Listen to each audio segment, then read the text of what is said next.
Welcome to Rooted Intentionally. I'm Susan Carson, and it's my passion to create safe space for transformational encounters with Jesus through listening, through healing prayer, and through spiritual practices. And in this series of conversations, we're talking about healing our image of God. And today we're focusing in on rest, soul rest, the rest and restoration of our souls.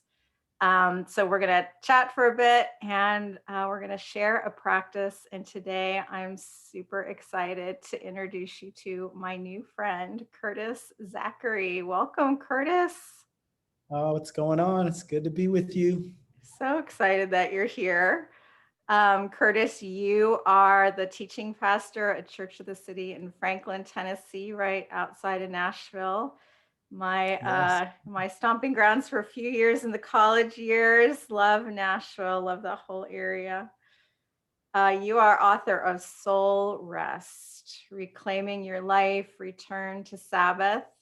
You're a podcaster. You have a podcast by that same name. Uh, Final rest. Yeah. yeah, husband, dad of two little ones. What else should folks know about you? Those last parts are probably my favorite parts, the husband and father thing.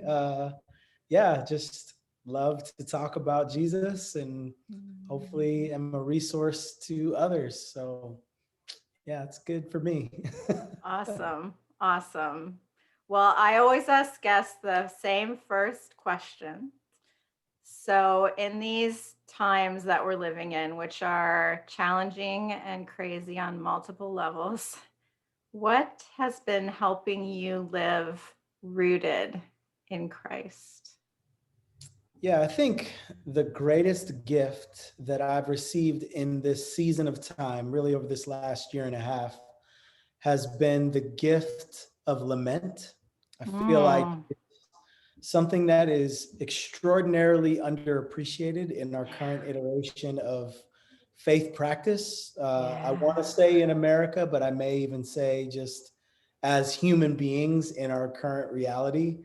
Um, Mm, the Bible is so overtly communicative of the gift of lament and examples yeah. of how this plays out in our lives. And I think it's an underutilized reality that we as followers of the way of Jesus don't tap into. And what Mm, lament really embodies is this passionate expression of grief or sorrow. It's this yeah. communication before God of where we currently are in reality and what needs to happen.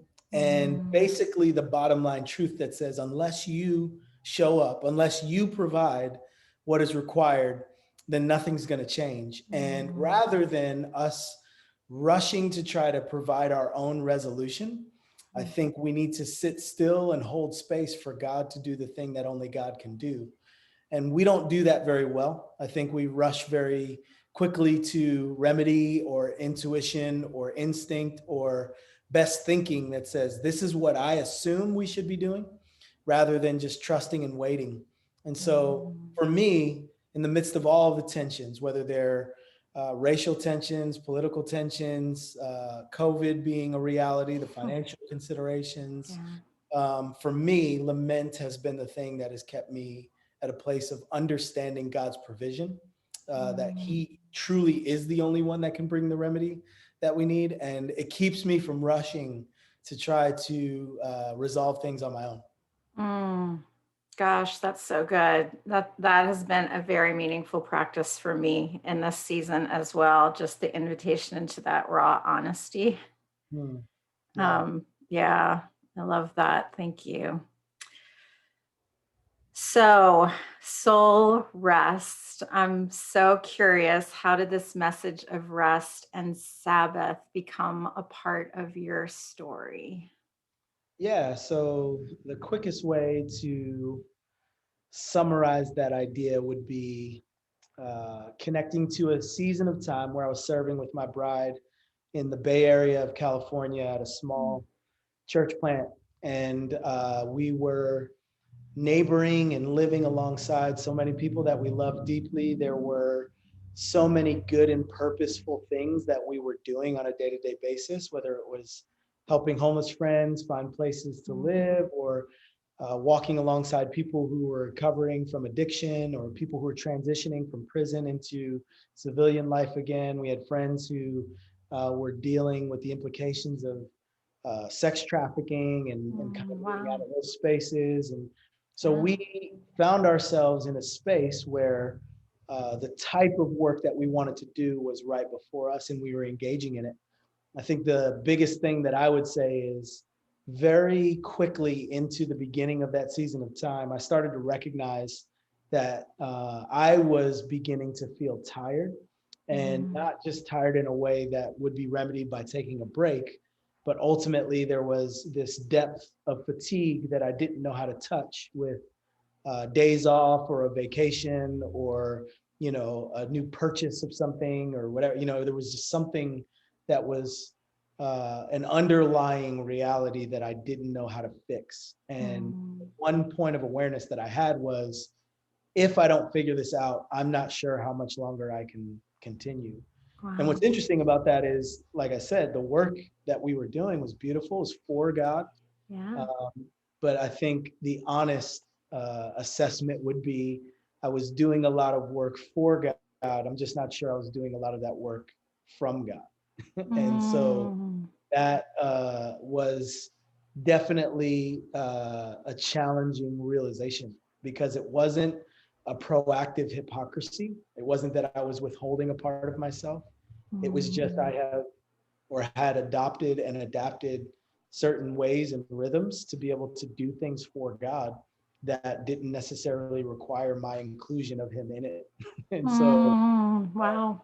that's kind of a real and vulnerable, kind of point of awareness. But it was Yeah. definitely a game changer for me. I think connected to that, my wife and I experienced loss through miscarriage a couple of times, and the second Mm, time it was further into the pregnancy, and we had to go to the emergency room at 2 in the morning, and just, it was a whole wow. deal. So that connected with what I would already say is this deep sense of tension and reckoning, kind of combining, was more than I could bear. And then the third piece was Mm, feeling alone in that journey, because mm, I was in a place where I was giving out, I was serving, and I was doing for God. And in the rare instances where I would feel comfortable to say, well, this is what I'm thinking, or this is what I'm feeling, many times the response would be something to the effect of, well, you're the guy we would normally talk to if we were in trouble. So we're gonna yes. give you some space, we'll let you work it out. And that was very lonely. So Mm, all of that to say, I think it's those three things that converged together that ultimately came to a point where I realized something needs to change. This is not sustainable to live this way. And I mm, began to go on a pursuit of, what is the remedy to this longing that was there? How do I find this rest that I need, that wasn't at the surface, but it was what I would say is soulish in nature? mm. Yeah, I would love to hear more about that journey, but I also hear in that idea of doing things for God versus from God. And I wonder, as you've reflected on that, was there something in your image of God, or the way that you saw God, or the way that you felt like maybe God saw you, that was sort of driving some of that for you? Yeah, I think there's a uniformity for most folks who have had an evangelical on ramp into faith spaces, Mm, that has some sense, whether distant or very acute, of God as someone who expects performance. That mm, we would be living and serving and doing and being, so that God will be pleased with us, so that there would be a sense of um, fulfillment connective to His expected outcomes. And so whatever happens with us is a far second to whatever needs to happen for Him. So my mm, own health, my own life, my own sanctity and solidity and sustainability, really just, pale in comparison to what I'm expected to give for the work for God. Now, of Mm, course, I truly and genuinely believe our lives are to be spent for Him to advance His kingdom and the way of Jesus. I just have grown to believe that He cares not only about these outcomes, but actually, first and more importantly, He cares about the source of life that would be the sustenance for me to be able to do any of that work anyway. And that mhm, comes with a connection to Him. I don't think God first made us to do for Him, He made us first to be with Him. And so I mm, think that's the image of God uh, kind of transformation in my life. mm. That's beautiful. Yeah, it takes me right back to, and I write and talk a lot about John 15 and just abiding. And it's all about connection. And I lived very much from that place of performance, even in my faith. In some ways, um, my faith gave me a way to perform for Jesus instead of for myself, but I was still performing. Sure, sure, absolutely. Yeah, yeah, and I hit a couple hard stops myself that were invitations, right, to stop and sort of figure it out, how to do it differently, how to live from that connected space with him. So I wonder, you talked about sort of finding ways to do that in your life. What was that? What was that like? How did you find those ways, and what ways have been helpful for you? Yeah, I think the first step toward any of that resolution requires introspection and Mm, honesty and giving yourself over to the reality that maybe your perception or your aspiration of where you would like to be versus the reality of where you are mm, would become clear, that you would understand the distinctions between them. I mhm, think for most of my ministry life and in my time of following Jesus, I resided in what I aspired to be true and what I was hopefully accomplishing in my best practice as it came to following Jesus, rather than saying, that's all great, but like what's actually going on in my heart? Am I mhm, really finding these places of connectedness and rhythm with Him? And there's a mm. quote that I read along the way from a guy named Soren Kierkegaard. He's a Danish Yeah, philosopher, and he yeah. said, "It is absolutely unethical when one becomes so busy communicating that he forgets to be what he teaches." And I think that's Oh, kind of the idea that brought me to the place of the establishment of connecting to where these rhythms can truly come from. I knew how to talk a lot about God, what it meant to find Him, what it meant to connect with mm, Him, how to instruct people toward His feet at the foot of the cross. But the reality was, I wasn't drinking deeply of it myself. And it wasn't, again, because of a proactive hypocrisy.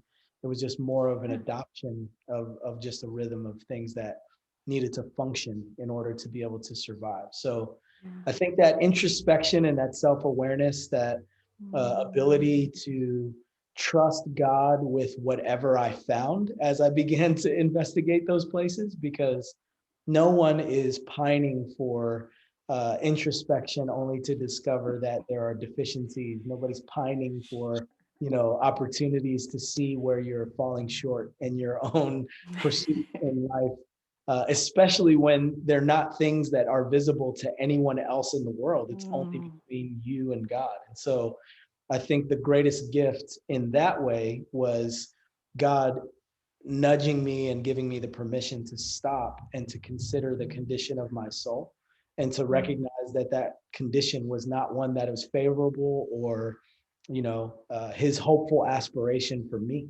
God mm, wanted me to live healthy and sustainably connected to Him, mm, and even though I was doing a lot of stuff for Him, I wasn't in that space. So mhm, there are many different rhythms and practices that I could talk about. But I think the first thing that comes to mind when you ask that question is really more around just being honest with where we are, and mm, allowing whatever we find to be handled by God, the one who can bring true restoration. In Psalm 63, it talks about how our souls are longing as in a dry and weary desert where there is no water. And I think in those scenarios, we need somebody to bring the water. we need a miracle. Mm, We need restoration. And yeah. what I've grown to learn is even in the distinction between self-care, there are many things that I think we can do and adopt in our ways that are helpful, running and hobbies and things like that. But there's a rest that can come from God alone. My soul finds Mm, rest in Him.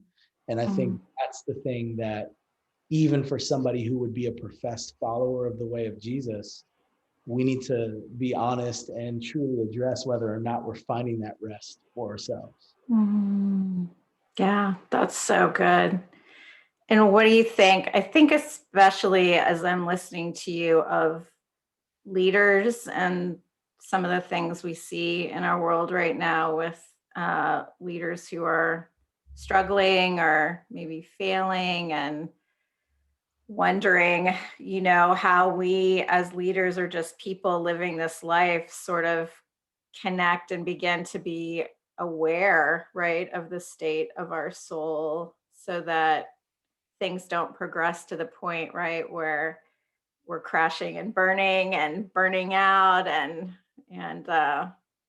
whatever might come from that. So I wonder what words or encouragements you might have for people in terms of really how to begin to listen to our soul, right? And to even know what's going on inside of us.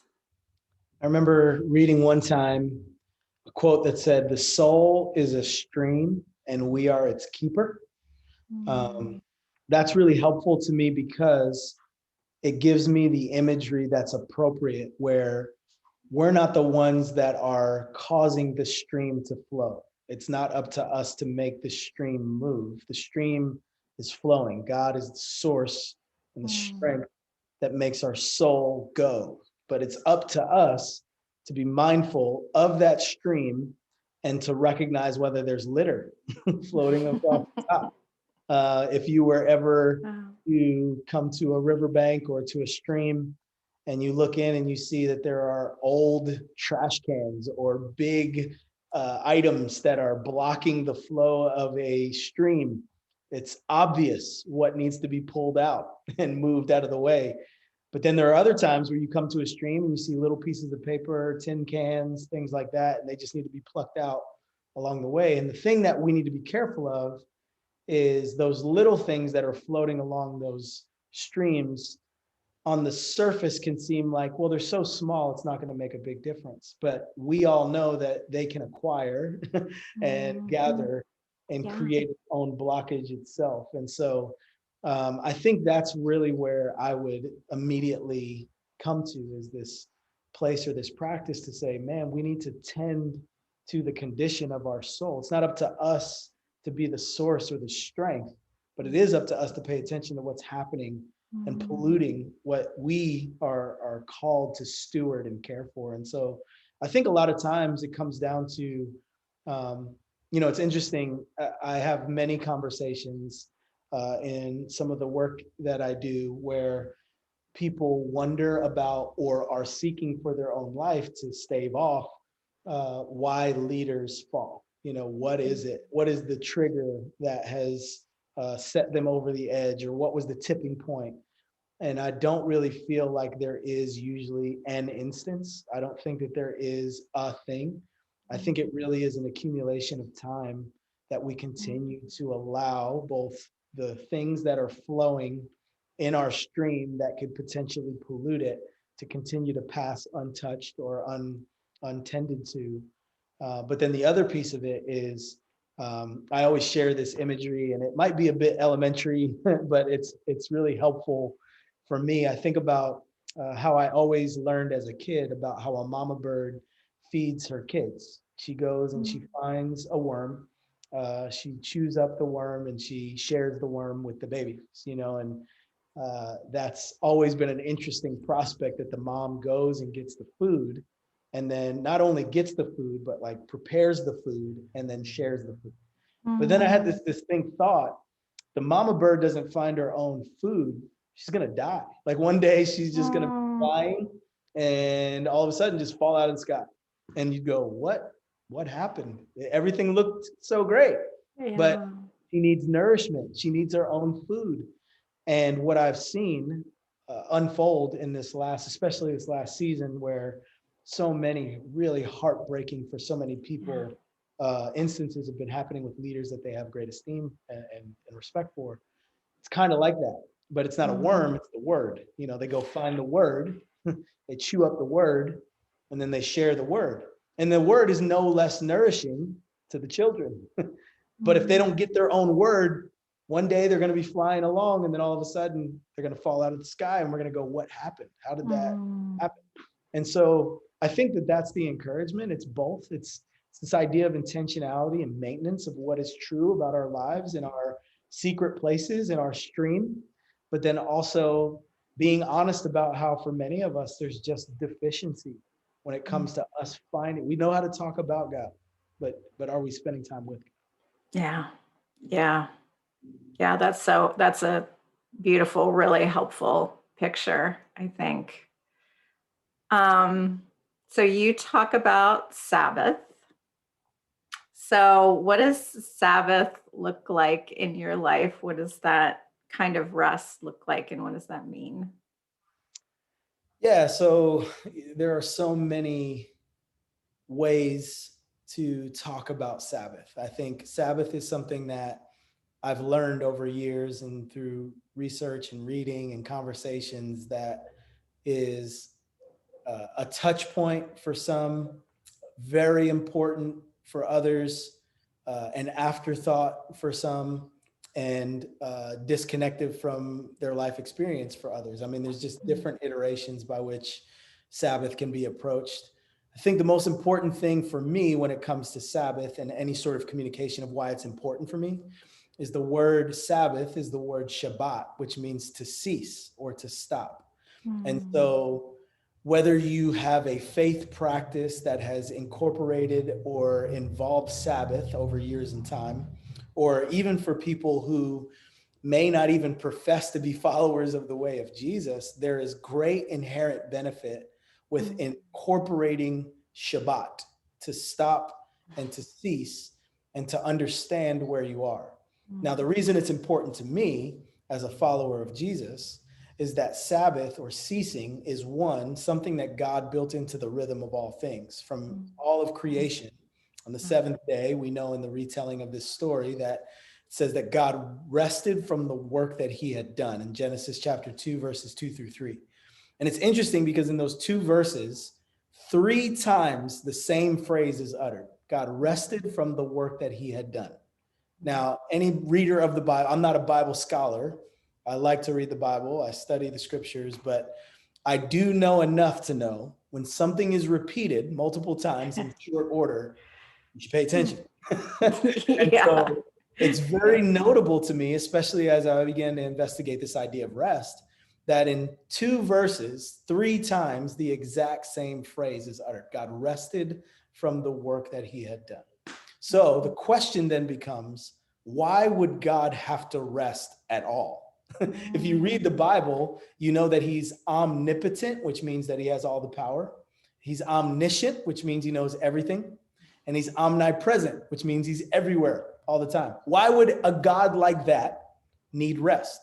Mm. Well, in Exodus 31, I think it is, there is a verse that says, uh, he's basically recounting this idea of rest, and it says that God rested and was refreshed. I think it's Exodus 31:17. And that was a new idea for me, because not only did God rest, because I would have guessed that it would have been an example. Like, I want to show the human beings the way that they will live after I have created all things, right? And we Mm. see that even a little bit in earlier, Exodus 20, when we get to the 10 Commandments and he talks about the Sabbath and why it's important, that it would be an example. He's showing the humans, this is how you will live. But before we get there, I need to know, what do I get from this rest? Like, why is it so important? Well, it says that God rested, and there was something that was so refreshing that it was refreshing to God himself. Well, what was Mm. this thing? What Wow. did he get from it other than just to stop? A God who doesn't need to, he never gets physically tired. Well, what it tells us when he repeats that three times that phrase in 2 verses, that he rested from the work that he had done, he's basically acknowledging that there was a work that could only be done by his hand alone. There was a work Mm, that could only be accomplished by God. And he mm, looks back at that work and he is refreshed because he's saying, it is enough. It is mm, finished. I mm. am satisfied. It is good. So he is refreshed by stopping to look back at the work that can only be done by the hand of God alone. So when Wow. he tells the human beings later on, hey, honor the Sabbath and keep it holy, the thing that makes the day holy is not our inactivity.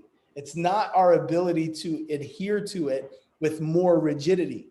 The thing that actually makes the day holy is us doing what God did, which is Mm, stopping, looking back at the work that can only be done by the hand of God alone, and saying, it is enough. It is finished. I am satisfied. Well, what does that look like for human beings?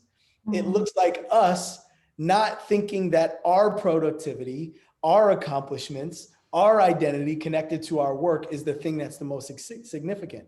No, he says, for mm, 6 days, you do that. But on the seventh day, remember, I am the great provision. Then I fast mm, forward to the New Testament and I think about Jesus. Jesus bloody and beaten on the cross. And right before he dies, he utters the word, tetelestai. It is finished. Well, what is finished. finished?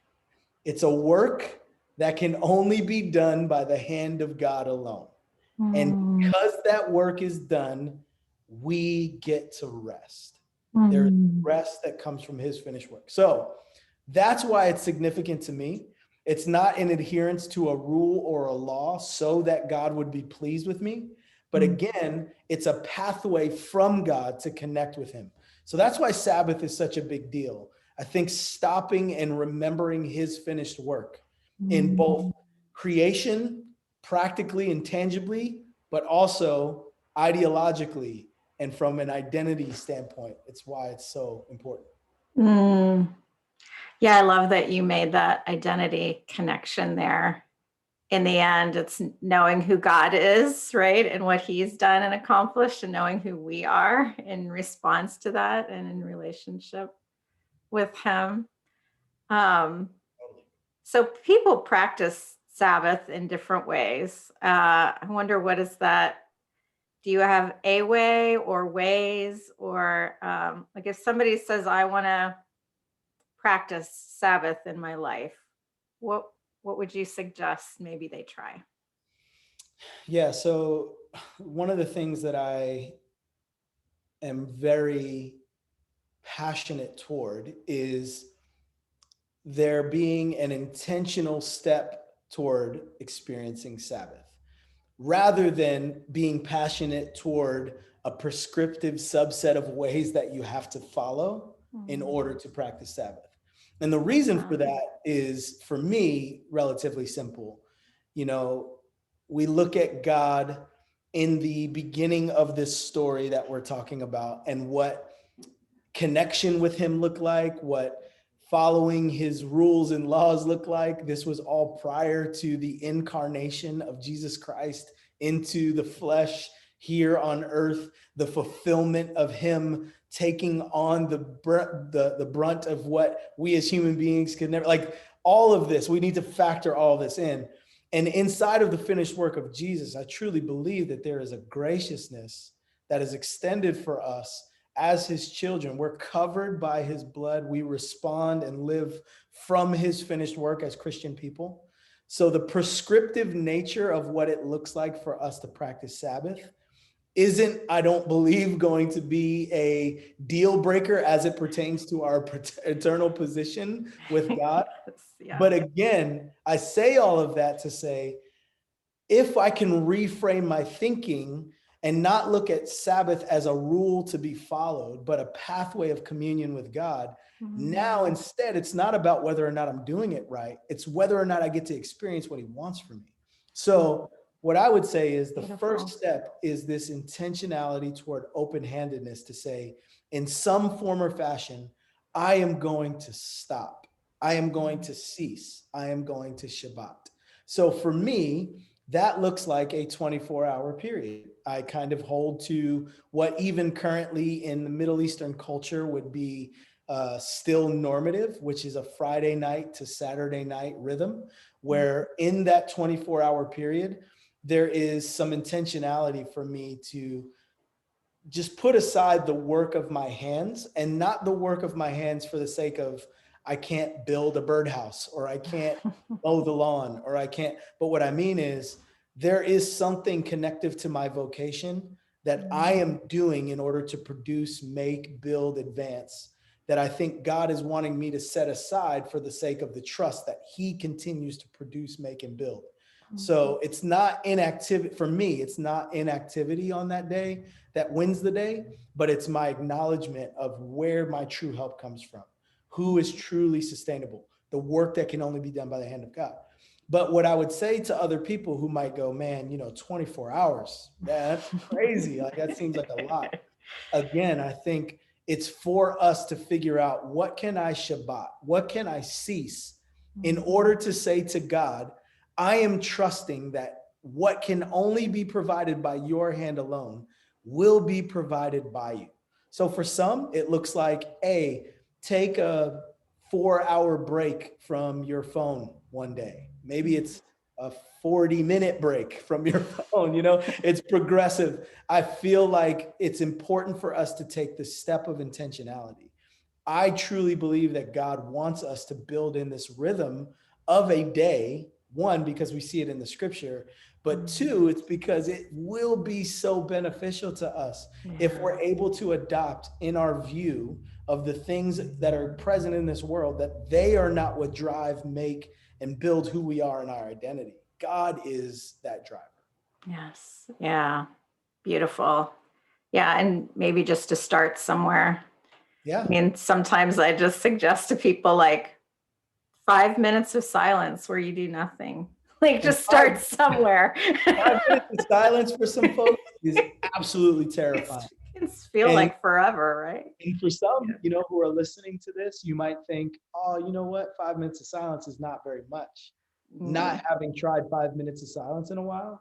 And we get 30 seconds into it and go, man, I don't think I can do this. And so yeah. that's why I say all the time, if there's a level of intentionality to step toward God with open hands, saying, I want what only you can receive, I think He'll begin to help us to see how He can provide. And that will grow our muscles, it'll grow our ability to. Mhm. Yeah. Yeah. That's so, so good. Well, in a minute, you're going to lead us in a practice. Um, Before we do that, I just one last question. I'm just curious, as you've entered into this, as this rhythm has become a part of your life, how would you say your image or your experience of God has changed? Yeah, so I would say comprehensively, it's just shifted to understanding God's intention for humanity. And I know that feels like a Mm, very broad and overgeneralistic statement, but no. uh, I really believe that I have grown to believe that God's intention for humanity is to experience a deep soulish contentment connective to who He Mm, is and what only He can provide. And that has always eluded me when performance and function has been at the forefront, because yeah. my image of God was always one that required and needed and was taking and was Mm, assessing and was trying to judge and determine progressively along the way, which feels exhausting in and of itself because yeah. you don't really know and understand where you currently stand in your connection to God. And I feel like the thing that helped me to grow in my solidity of understanding God's intention was to know He wants to provide what He requires of us. So it's Mm, almost like if I said to you, hey, you owe me $1 million, and you're saying, I could never pay you $1 million. And I write a check for $1 million and give it to you and say again, you owe me $1 million. And you say, all right, here you go. take the check back and say, thank you. Mm, mhm. Now, that might seem silly, but I feel like that has changed my view of God. Because again, Mm, some of us are so afraid of God and we are so exhausted because of our self-imposed expectations of what we think God expects of us, yeah. rather than actually asking God, what would you have of and for me? And Yeah. how do you want me to pull it off? And by the way, give me what I need in order to do it. And God's like, cool, I want to do all that. Yes. Yes. So yeah. Yeah. Yeah. I just hear so much more grace in that, right? So much more relationship in that, so much more life and goodness in that. And that's beautiful. Um, well, I would love for you to lead us in a practice now to so that we can begin, right, to move into this space and begin to experience more of this in our own lives. So I'm going to turn it over to you to lead us, and I'm just going to follow along and experience this with everybody else. All right. Well, yeah, one of the things that I think is so important, as I've referenced earlier, is introspection. And I think Mm, introspection occurs in a multiplicity of ways. I think one of the greatest gifts that we can give ourselves, you've also referred to, and that's stillness and silence. mm, And I think stillness and silence is something that begins to expose to us the reality of where we currently are. Because in the discomfort of us not managing and guiding time, but trusting God to manage and guide time on our behalf, it begins to show the places where we're hesitant and we're resistant to that kind of work. So, mm, I want to take some moments for us to not only be silent for a moment, but then we're going to take what I call a rest assessment. So, the rest awesome. assessment uh, is one that I like to practice pretty regularly. I know for some it may be a bit more sporadic in its instance, and maybe the first time we ask some of these questions, it might cause for us to do some work that may not lead to asking those questions on a regular period. But these questions for me have helped me to be aware of where I am currently and shows me the deficiencies that I need God by his strength and the leadership of his spirit to help to give what I need. So Mm, just as we great. start, if you would, wherever you are, just close your eyes for a moment. And as you close your eyes, I want to read over you a psalm. And as you hear this psalm, I want you to consider what God may be saying to you and what he may be inviting you to be aware of in these next few minutes. Psalm 127, verses 1 and 2. It says, unless the Lord builds the house, those who build it labor in vain. Unless the Lord watches over the city, the watchman stays awake in vain. It is in vain you rise up early and go late to rest, eating the bread of anxious toil. But he gives to his beloved sleep. Just take a moment, consider, what is God trying to show me about himself, about his character, about his nature? What is he trying to show me about himself in this scripture?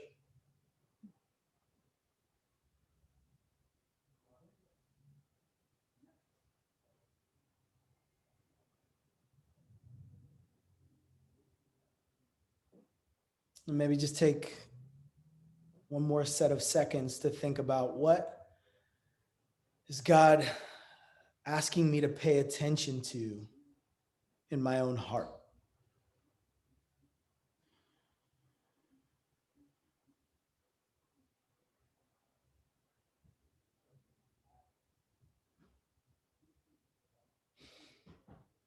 So I'd invite you, can open your eyes, and if you want to continue to consider what this scripture means for you, please, by all means, once we're finished here, continue to contemplate.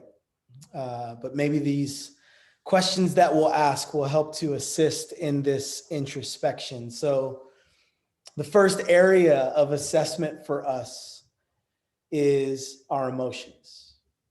If I were to ask you to take assessment of your current emotional health, what comes to mind? Are there words that immediately arise to your thoughts? Words like anxiety, stress, worry, fear, anger. Emotion is not bad. Emotion is a helpful signal of what is happening inside of us. And I truly believe helping us to be aware of what God wants us to pay attention to within ourselves. It's not for us in this moment to assign value, badness, or goodness to emotion. But when you think about your current emotional standing, where are you right now?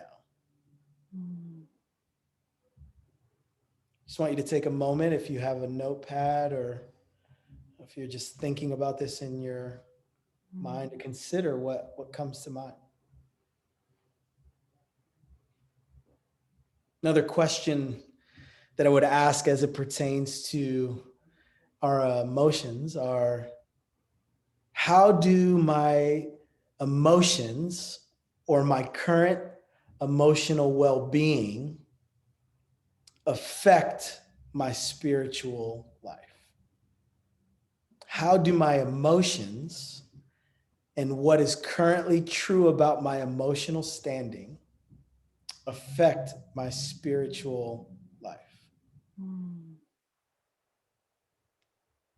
Again, this might be a question that we want to write down, consider. But the reason I asked this question, I read a quote once, and I want you to consider this quote. It's virtually impossible to be spiritually mature while remaining in emotionally immature standing. The coincidence between, or the coinciding between our emotions, our spiritual health, are one that we need to pay attention to. Emotions are not bad, but we need to pay attention to what our emotions are telling us. So where is our emotional well-being? The next one is vocational. We want to see how we are finding rest in our vocation. One of the things that comes to mind to ask of ourselves is, do you feel fulfilled and or thriving in your work? Do you feel fulfilled with, or are you thriving in your work? And for some of us, that may be an immediate no, because you are doing a task or a job that is more centered on function or responsibility than it is on passion. For others, we might immediately associate a resounding yes, because it feels like our lives are completely connected to flourishing. Maybe we're somewhere in between.